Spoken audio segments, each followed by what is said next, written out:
Hey everyone, John JMC here. So I've been working on my exhibition out at Halland, as it'll be going out next weekend to the Newton Aycliffe show.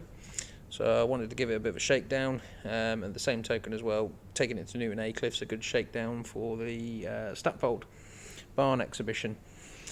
Things I've done to the layout today. So Fiddle Yards received the uncouplers in the relevant places that it needs to be, so looking forward to giving them a little whirl. The fiddle yard is now insulated at the inch end, so this section here is now an ABC section. Now some of them still knock against the padded end, but that's fine, they'll eventually stop, which is better than me standing down the far end and gossiping and leaving it sat there for quite a long time. So track clean and going from there.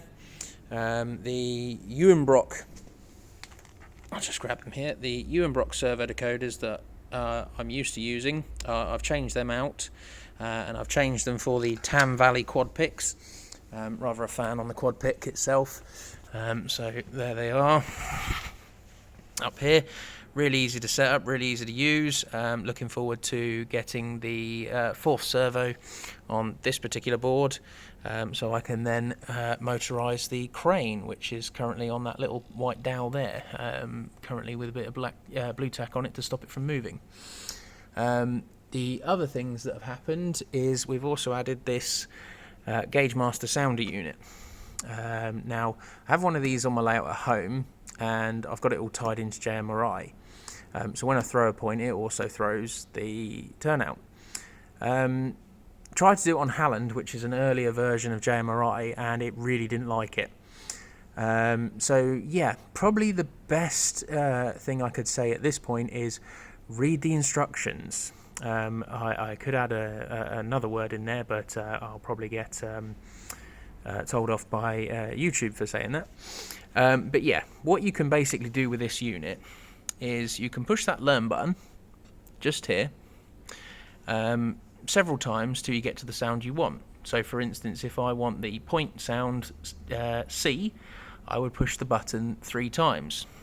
Once I push that button and it's flashing at me, it's a case of I can then send an accessory command to say change my point, but at the same token this sounder learns the command as well. So essentially it gives me better control that way. So what I'll do now is I will quickly go to my laptop. I just need to tell the unit to connect to the layout.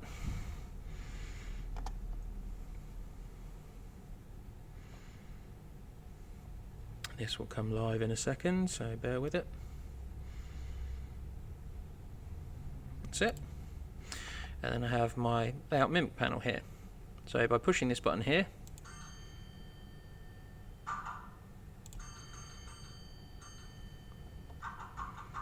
and then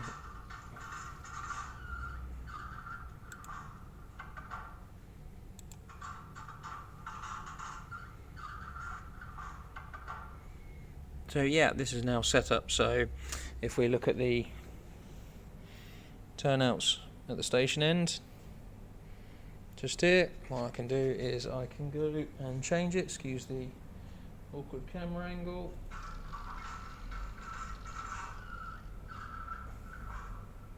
So it changes my 2 turnouts there for the crossing, and at the same token the signal box then gives me the noise I wanted as well. I've also then set it up as well to do the signals as well. So by clicking on a signal,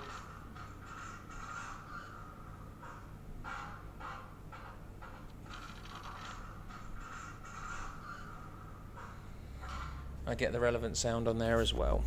So right, and then the only last thing is the control box for Halland was pretty dated.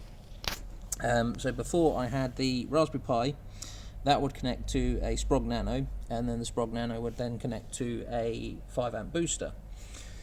All well and good, but when you if you've got a loco running on the layout and the sound is on, you go to another loco and move that, and then you come back to the original loco that you had with the engine on the layout.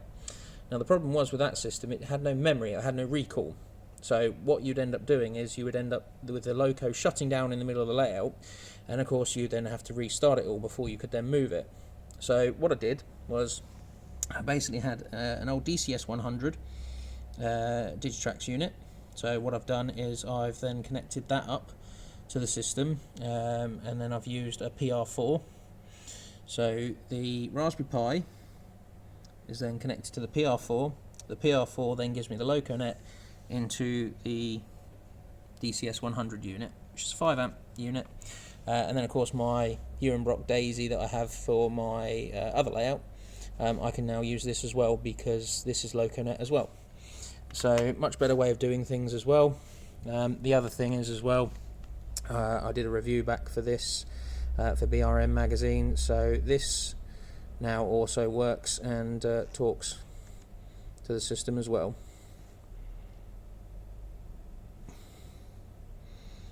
So yeah, quickly go and select the loco and demonstrate.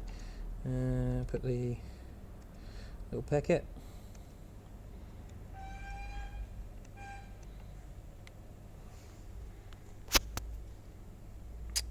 That's better.